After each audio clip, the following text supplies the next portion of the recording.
Je voudrais te parler d'un thème aujourd'hui qui concerne la jeunesse, qui concerne le jeune que tu es, parce que tu es sur un chemin qui, selon toute vraisemblance, te mènera certainement vers les sentiers de la responsabilité et de la maturité. Je voudrais te parler, je voudrais te parler du choix de ton partenaire. Vous savez, beaucoup de personnes, beaucoup de personnes ont toujours tendance, malheureusement, de penser à tort que le Seigneur choisira pour eux un partenaire de vie. J'ai envie de te dire que ce temps-là est révolu. Ce temps-là est révolu. Dieu l'a fait une seule fois, il s'en est repenti et ne le fera plus jamais. Adam a dit c'est la femme que tu m'as donnée. Ève a dit c'est le serpent que tu as créé. Alors Dieu ne peut plus se sentir responsable de tes choix. Aujourd'hui, je te parle donc du thème de la nécessité de prendre ton temps avant de choisir ton partenaire. Et je te donne quelques éléments qui vont te permettre de faire le bon choix afin de ne pas te retrouver dans une relative impasse. Vous savez, très souvent, les gens pensent que aimer quelqu'un, c'est son physique, il est grand, il est baraqué, il est comme ci, comme ça. Quand il rit, il y a les faussettes. Quand il marche comme ci, comme ça. Tout ça est important. Mais vous voyez que là, tout ce dont j'ai fait mention ne se limite qu'aux traits d'apparence physique. Malheureusement, c'est ce qu'on voit. Je ne te demande pas d'aimer quelqu'un, une personne auprès de laquelle tu ne pourras pas rester 5 minutes parce que la personne ne correspond pas à ton profil d'attraction, ou bien bref. C'est pas ce que je te demande de faire. Je te demande pas de vivre un martyr alors que tu as la possibilité de choisir, encore que c'est l'un des domaines dans lesquels le Seigneur ne choisira jamais pour toi. Par contre, ce que je te demande de faire en tant qu'enfant de Dieu, c'est de prendre un certain nombre de dispositions. Ne pas se poser seulement la question de savoir pourquoi est-ce que j'aime mon partenaire. On a très souvent mille et une raisons qu'on peut citer, qu'on peut donner pour dire pourquoi on aime une certaine personne. Mais très souvent, on a du mal à dire ce qu'on n'aime pas chez la personne. Je voudrais que, tu puisses identifier 3 à 4 choses que tu n'aimes pas chez la personne. 2, que tu te poses la question de savoir ce que je n'aime pas chez mon partenaire là. Est-ce que je suis prêt à vivre avec ça? Est-ce que je suis prêt à supporter ça toute ma vie? Mais vraiment toute ma vie? Ou alors c'est un choix du moment, avec des options multiples. Sauf que là, vous n'avez pas beaucoup d'options lorsque vous rentrerez dans le mariage. Vous n'avez pas beaucoup d'options. Si ce ne sont les options de divorce, qui en réalité n'en est pas une, les options de vivre marié mais très malheureux ou très malheureuse, que je peux aussi considérer comme une option recommandable.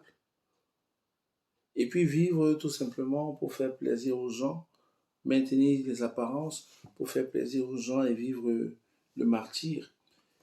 Quand j'ai des patients qui très souvent sont au bord du suicide à cause de telles choses. Donc voilà, il faut faire attention à ces éléments que j'ai cités.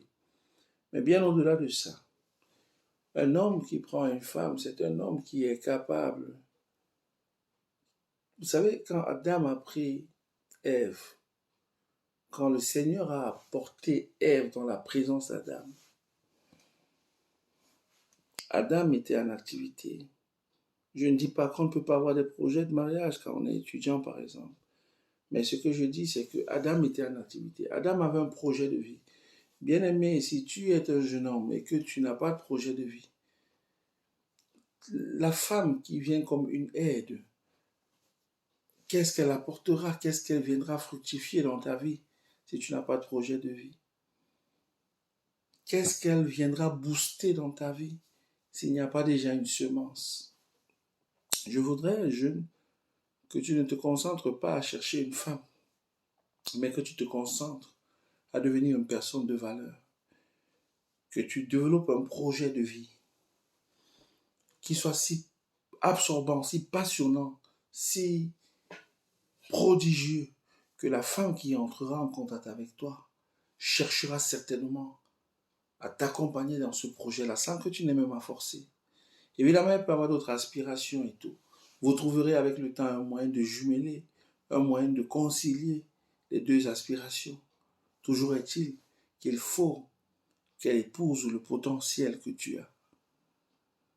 Et je te conseille également, jeune fille, d'épouser le potentiel qu'il y a en un homme et ne pas épouser forcément un sugar daddy parce que tu sais que chez le sugar daddy, tu as déjà tout.